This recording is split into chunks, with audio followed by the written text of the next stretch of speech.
ওই দেখো ওই দেখো ওই দেখো বদমেশটা কেমনে যায়, এই দেখো আমারে পুরা ভিজাই দিছে।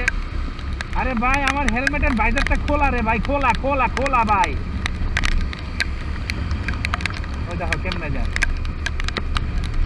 আরে ভাই তোমরা একটু গাড়ি আসতে চালাও ভাই, অভদ্র কোথাকার। বন্ধুরা এই মুহূর্তে মাওয়া এই চৌরাস্তা থেকে মাওয়া চৌরাস্তা থেকে সোজা রওনা দিচ্ছি আপনার এই ঢাকার পথে। তো এইখানে আসলে আজকে সারাদিন প্রচুর বৃষ্টি, নট অনলি এইখানে, সারা আমার মনে হচ্ছে সারা বাংলাদেশে বৃষ্টি। কারণ আমি ঢাকা থেকে পদ্মা পর্যন্ত আসলাম, তুমুল বৃষ্টি। মাঝখানে ধলেশ্বর যে বৃষ্টি ছিল, এইখানে তো বৃষ্টির অভাব নাই। মানে এইখানে এমন এমন ফোঁটা, বৃষ্টির ফোঁটা পড়তেছিল যে এই বৃষ্টির ফোঁটাগুলো একদম মনে করেন যে তীরের মতো, মানে সুইয়ের মতো আমার শরীরে বিটটা ছিল। মানে সুই যেমন খোঁচা মারলে যেমন লাগে এইরকম লাগতেছিল। তারপরেও আমি বাইক চালানো বন্ধ করিনি, বাইক আমি আমার আপন মনে চালিয়ে গিয়েছি। তো এখানকার পরিবেশ অনেক সুন্দর, আপনারা মেবি দেখতে পারতেছেন। মানে জোস জোস গাছগুলা এত সুন্দর বলার মতো না।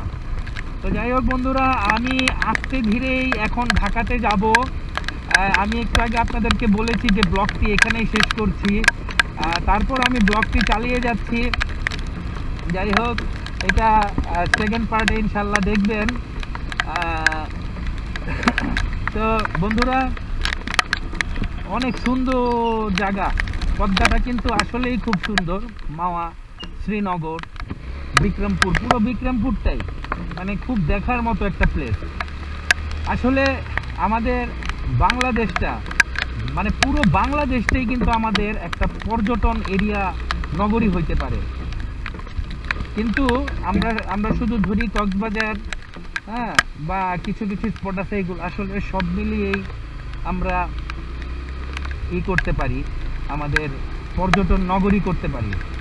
এই যে দেখেন এখানকার যে পরিবেশ, এত সুন্দর একটি পরিবেশ। এই যে বৃষ্টি হচ্ছে, তো যারা মনে করেন বাইক নিয়ে না আসবেন, গাড়ি নিয়ে আসবেন, গাড়ি দিয়ে শুধু গাড়িতে বসে যদি আপনারা যে এখানে চক্কর কাটেন, হ্যাঁ, তাও আপনাদের কাছে খুব ভালো লাগবে।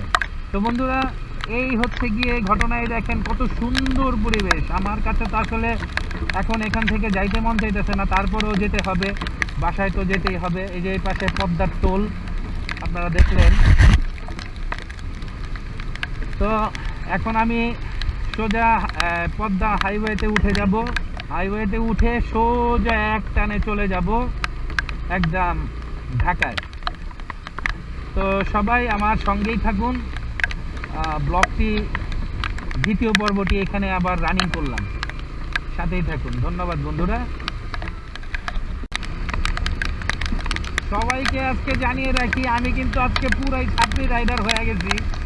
কারণ আমার যে পরিস্থিতি আজকে, আমি কিন্তু কোনো প্রস্তুতি ছাড়াই আজকে পদ্মাতে চলে আসছি এবং পুরা ছাত্রী রাইডার। যাই হোক, আমি পুরো একদম ভিজা ভিজা পুরা শেষ বন্ধুরা। তো এই মুহূর্তে আছি সমসপুর ব্রিজের উপরে। সমসপুর থেকে মেবি 27 কিলো হবে ঢাকা। কারণ আজকে এমন একটা পরিস্থিতি যে আমি ম্যাপটাও চালু করতে পারতেছি না। আর আপনারা জানেন যে আমি ম্যাপ দেখে বাইক রাইডিং করতে আমার কাছে খুব ভালো লাগে। আমি তো আপনারা জানেন যে সবসময় বাইক রাইডিং নিয়ে ব্যস্ত থাকি, আমার ব্যবসা নিয়ে ব্যস্ত থাকি। আমার ব্যবসা আপনারা জানেন যে আমার ক্যাট ফুডের ব্যবসা আছে, বিড়াল পাখি কুকুরের খাবারের ব্যবসা। এগুলো সব ইম্পোর্টেড খাবার, সব বিদেশ থেকে আসে। যেমন চায়নার খাবার আছে, তুরস্কের খাবার আছে, বেলজিয়াম, ইন্ডিয়া, তারপরে থাইল্যান্ড, মালয়েশিয়া, অনেক দেশের খাবার আছে। আচ্ছা যাই হোক, আজকে তার খাবারের ব্লগ করছি না। তো এমন একটা পরিস্থিতি এখন এইখানে, মানে আপনাদেরকে বলতেছিলাম ছাত্রী রাইডার হয়ে গেছে আজকে। আর আরেকটি কথা, এইখানে বাতাস আজকে ভাই, প্রচুর বাতাস, প্রচুর বাতাস। মানে এই জায়গাটায় ব্রিজগুলোর উপরগুলায়, বেসিক্যালি এই ব্রিজগুলোর উপরেতে অনেকবার বাতাস, যা বইলা বুঝাইতে পারবো না। আমি বাইক 50-60-এর, মানে 60 তো তুলতেছি না, 50-এর মধ্যেই রাখতেছি, কিন্তু তারপরও বাতাসে মানে দুলতেছে বাইক, এমন একটা পরিস্থিতি। তো সবাই ব্লগটি দেখতে থাকুন। আশা করি এই বৃষ্টি ভেজা দিনে ব্লগ করতেছি আপনাদের উদ্দেশ্যে, আপনাদের ভালো লাগবে ইনশাল্লাহ। আর যেহেতু পদ্মা হাইওয়ে মাওয়া রোড বইলা কথা, তো সবাই সাপোর্ট করবেন, সবাই ভালো থাকবেন। আচ্ছা যাক, এখন বিদায় নিচ্ছি না। দেখেন কত সুন্দর করে গাড়ি যাচ্ছে, একটা কুয়াশার মতো উঠতেছে। আর দেখেন এইখানকার যে একটা আউটলুক, পরিবেশ খুব সুন্দর। ওরে মা, ওরে মা, বাউ রে বাউ, 12টা বাজায় দিছে ভাই। বাস এমন করে ওরা টান দিছে, বুঝতে পারছেন? বাসগুলা আসলে অনেক বাজে। বাসগুলা যারা চালায় এরা আসলে খুব বদমাইশ। এই দেখেন পুরো বাসটা যে গেল, একেবারে রাস্তার পানিগুলো আমাকে পুরো ভিজাই দিয়ে গেল, আমার চোখে পানি মেরে দিয়ে গেল। আচ্ছা যাই হোক, মানে খালি রোড পাইলে এরা এত জোরে চালায় যে বলার মতো না। আমি আপনাদেরকে বাম দিকে প্রাকৃতিক সৌন্দর্য দেখাচ্ছি, আর ডান দিক দিয়ে আমারে মাইরা দিল। হায় রে কপাল, কপালের নাম হয়েছে গোপাল। আচ্ছা যাক, এই যে রেল লাইন দেখেন সবাই, এখানে রেল লাইন, এই যে রেল, এখান দিয়ে রেল নাইমা ইসে গেছে, ঢাকায় গেছে। আর ওই দিক দিয়ে রেল উঠা ইয়েতে গেছে, পদ্মার ওই পার গেছে, এটা তো সবাই জানেন। আচ্ছা যাক, বাইক আস্তে আস্তে রাইড করি, আস্তে আস্তে রাইড করাই বাঞ্ছনীয় হবে, ভালো হবে। বেশি জোরে রাইড নাই করি।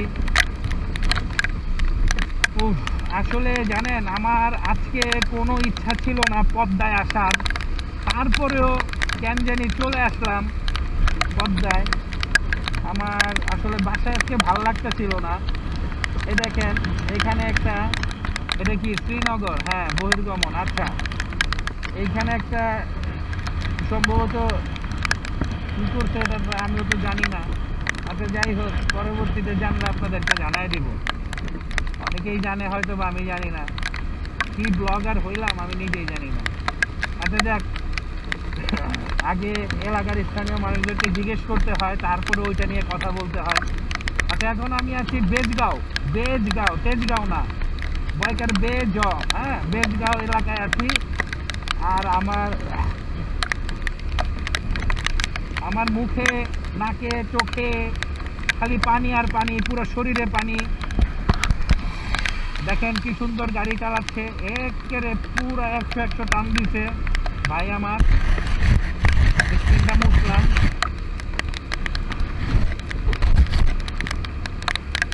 তবে বন্ধুরা, আমাকে আপনারা লাইক, ফলো, সাবস্ক্রাইব প্লিজ করে দিয়েন, কারণ এই যে বৃষ্টিতে ভিজে ভিজে আপনাদের জন্য ব্লগ বানাচ্ছি, আমার কিন্তু অনেক কষ্ট হচ্ছে।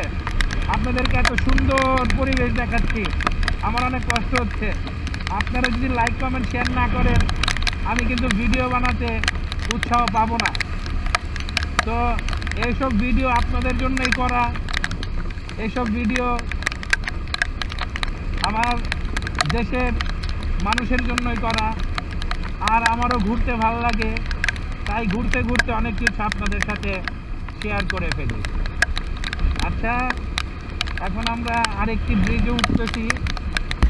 এই জন্য এই ব্রিজের নাম কি আমি জানি না।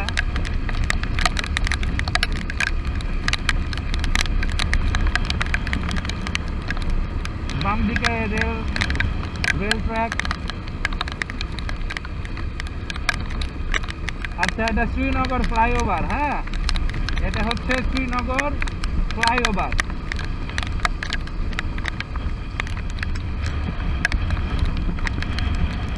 সামনে মসজিদটা কিন্তু অসাধারণ, আমার হাতের বাইরে।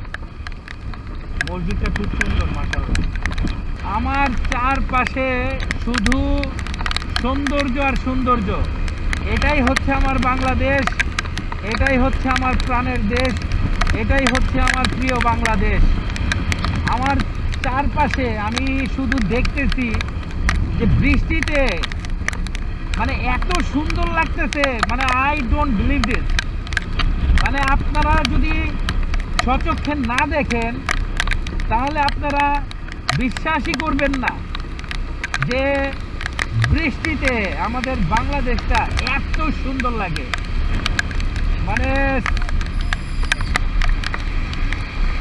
সৌন্দর্য দিয়ে ভরা, যা বলার মতো না। আসলে আপনারা যারা বাইক ছাড়া ঘুরেন, যাদের নিজস্ব গাড়ি আছে বা যারা বাসে ট্রাভেল করেন বা বিভিন্ন যানবাহনে ট্রাভেল করেন, আপনারা হয়তো একটু কমই বুঝবেন, কিন্তু বাইকে যখন ট্রাভেল করবেন মানে এত সুন্দর। এই দেখেন এইখানে যে ঘাটগুলা উঁচা পাহাড়ের মতো, এটা রেল লাইনটা গেছে, এখান দিয়ে রেল লাইনটা গেছে, কিন্তু এত সুন্দর মানে বলার মতো না।